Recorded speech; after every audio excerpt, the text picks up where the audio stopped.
Je suis au Centre Europe Direct des Yvelines, situé à Saint-Germain-en-Laye, avec Marie-Raphaëlle Minier. Vous êtes manager du Centre Europe Direct et aujourd'hui, nous allons parler de l'élargissement de l'Union européenne aux Balkans. Alors avant cela, une question se pose. Quel est l'intérêt d'un élargissement de l'Union européenne de manière plus générale? En quoi, finalement, il est bénéfique pour l'Union européenne de s'agrandir et d'évoluer avec d'autres pays? Alors l'idée globale, c'est vraiment d'intégrer le plus de pays possible de l'espace européen, pas simplement de rester aux 27, sinon on serait resté 6, de pouvoir avoir une plus grande encore diversité au Parlement, d'avoir de nouveaux commissaires. C'est vraiment gagnant-gagnant pour l'Union européenne comme pour les pays en fait. Cet élargissement de l'Union européenne aux Balkans, est-ce qu'elle est récente ou l'Europe travaille-t-elle sur le sujet déjà depuis plusieurs années? Alors en fait, ça a commencé tout simplement en 2004. Avec l'intégration d'une grande partie des anciens pays du bloc soviétique. Donc il y avait la Roumanie, les pays baltes, etc. Donc ils ne peuvent pas être considérés comme des pays des Balkans, mais c'est vraiment la pierre angulaire de l'intégration des pays de l'Est. Donc ça, c'est très important. Et puis surtout, on a eu la Croatie en 2013, et là, ça a été un autre jalon. Donc non, c'est pas du tout une thématique récente. C'était ma prochaine question. Les Balkans regroupent plusieurs pays et donc il y a déjà la Croatie qui a rejoint l'Union européenne? Oui, absolument.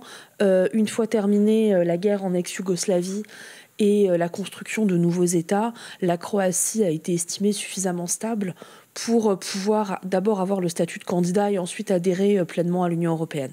Et quels seraient les bénéfices pour l'Europe d'intégrer le reste des pays balkans à l'Union européenne? Alors je pense que vraiment, c'est ce que je disais en tout début d'interview, l'idée c'est d'avoir une représentation, une encore meilleure représentation, que ce soit au sein du Parlement ou de la Commission. On vit avec les Balkans et l'Europe de l'Est. Malheureusement, le grand public s'en est surtout rendu compte avec l'invasion russe en Ukraine, mais les Balkans, territorialement parlant, c'est plus grand que l'Europe de l'Ouest.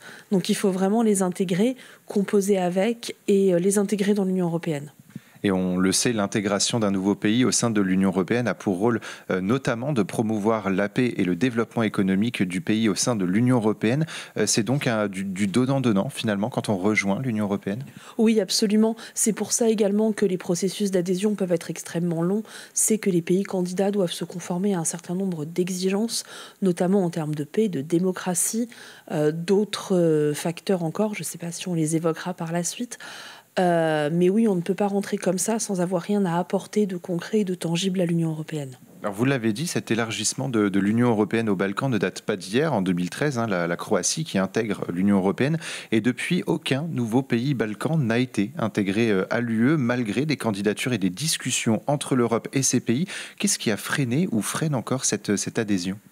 Alors, premièrement, une certaine stabilité économique. Et surtout, l'assurance qu'on a bien en face de nous des pays pleinement démocratiques et qui luttent activement contre la corruption.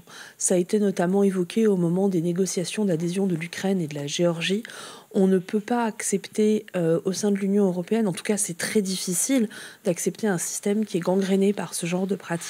Donc c'est vraiment économie, démocratie, lutte contre la corruption qui sont vraiment examinées de près au moment d'une adhésion. Il y a du coup sur certains sites liés à l'Europe cette difficulté à se conformer aux exigences de l'Union européenne. Ça passe notamment par cette démocratie, par cette économie? Oui, absolument. Et puis on ne peut pas revoir un modèle économique en quelques mois ou 1 à 2 années. C'est complètement impossible.